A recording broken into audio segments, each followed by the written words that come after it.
सुप्रभात बच्चों, कैसे हैं आप सभी। आज की क्लास में हम पढ़ेंगे हिंदी।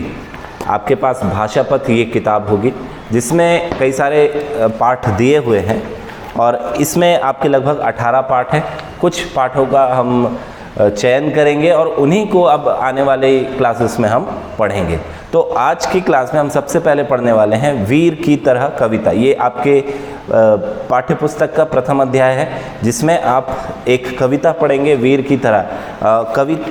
कविता में आगे बढ़ने से पहले मैं आपको इस कविता के जो कवि हैं श्री कृष्ण सरल, इनके बारे में बात करना चाहूँगा, क्योंकि कविता की शैली समझने से पहले, कविता की गहराई समझने से पहले हमको कवि के बारे में जानना ज़रूरी होता है, जिससे हम एक था ले सकें कि कवि कहना क्या चाहता है।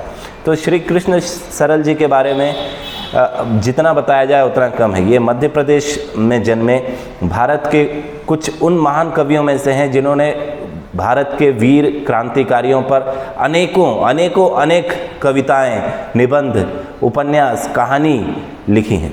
इनके नाम विश्व रिकॉर्ड है 15 महाकाव्य लिखने का। जी हाँ बच्चों, मैं आपको एकदम सही फैक्ट बता रहा हूँ कि इन्होंने 124 ग्रंथ जिसमें कई सारी कविताएं और 15 महाकाव्य इन्होंने लिखे हैं। और ये सारी की सारी कविताएं, सारे के सारे ग्रंथ या महाकाव्य जो इन्होंने लिखे हैं, ये केवल और केवल क्रांतिकारियों के ऊपर ही लिखे हैं।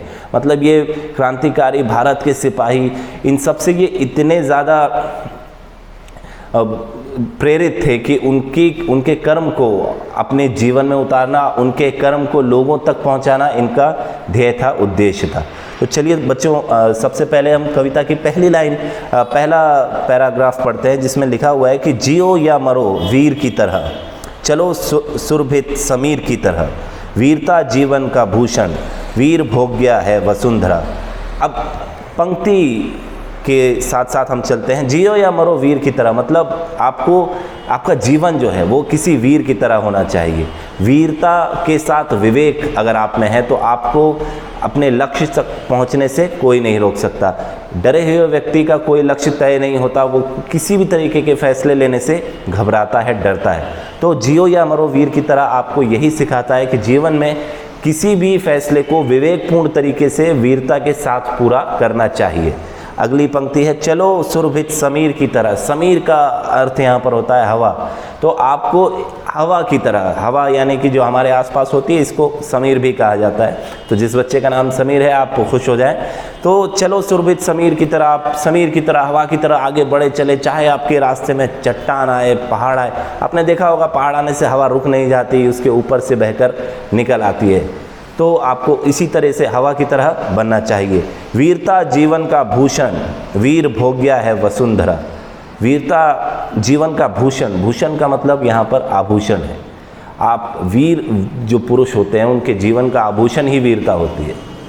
आप कहीं भी देखें, ऐसे कई हमको उदाहरण मिलते हैं जीवन में जहाँ पर कई सैनिकों ने, कई लोगों ने वीरता का परिचय देते हुए आगे आकर अपनी जान की कुर्बानी दी है, अपने जीवन का बलिदान दिया है। चाहे वो सीमा पर तैनात सैनिक हो, चाहे हमारी रक्षा करने वाले जो शहरों में होते हैं पुलिसकर्मी, ऐसे कई सारे इंसिडेंट्स हैं या कहा जाए घटनाएं हैं जहां पर आप देख सकते हैं कि किस तरह से वीर पुरुष आगे आकर अपने जीवन का बलिदान कर दूसरों के जीवन की रक्षा करते हैं। तो वीरता ऐसे लोगों के जीवन का आभूषण होती है। वीर भोग्या है वसुंधरा, वसुंधरा मतलब धरती। चलिए बच्चों, अगले स्टैंजा की तरफ बढ़ते हैं। भीरुता जीवन का दूषण। भीरुता मतलब होता है भय, डर। अगर आपके अंदर डर है तो आप कुछ भी फैसले लेने से, कुछ भी करने से डरेंगे।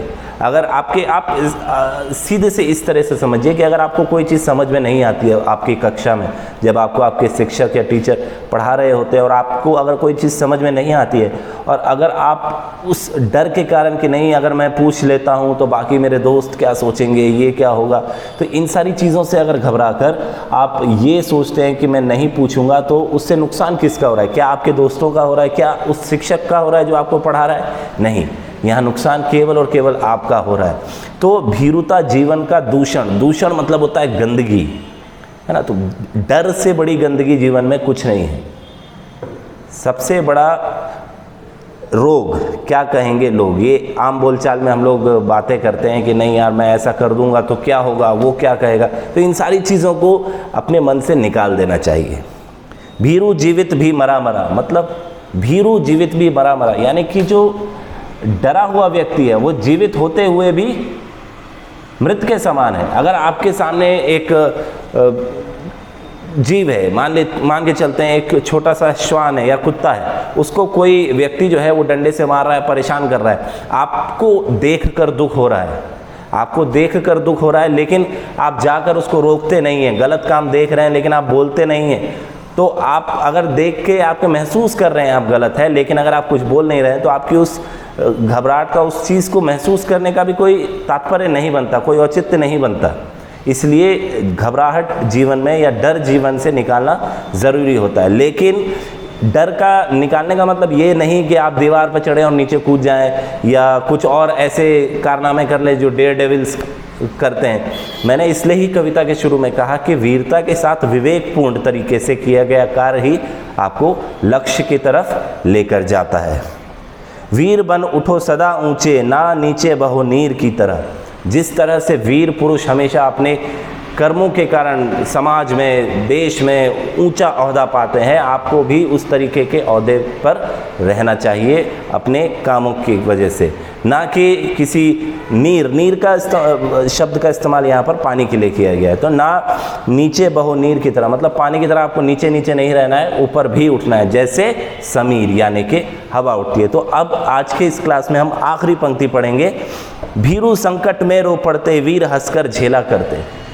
मतलब जो व्यक्ति, जिस व्यक्ति के मन में डर होता है वो ज़रा से संकट आने पर, ज़रा सा कुछ होने पर डर जाता है। जैसे अचानक से टीचर ने कह दिया कि कल आपका एग्ज़ाम है, तो जो वीर व्यक्ति है, जो पढ़ रहा है काफ़ी समय से विवेकपूर्ण तरीके से, वो बिल्कुल नहीं घबराएगा, वो कहेगा कि हाँ मैं तैयार हूँ इस टेस्ट के लिए। लेकिन जो भीरू है, जो डरा हुआ है, जो घबराहट है जिसमें, वो पढ़ना भूल जाएगा और घबराहट के मारे रोने लगेगा। तो वीरू संकट में रो पड़ते, वीर हंसकर झेला करते।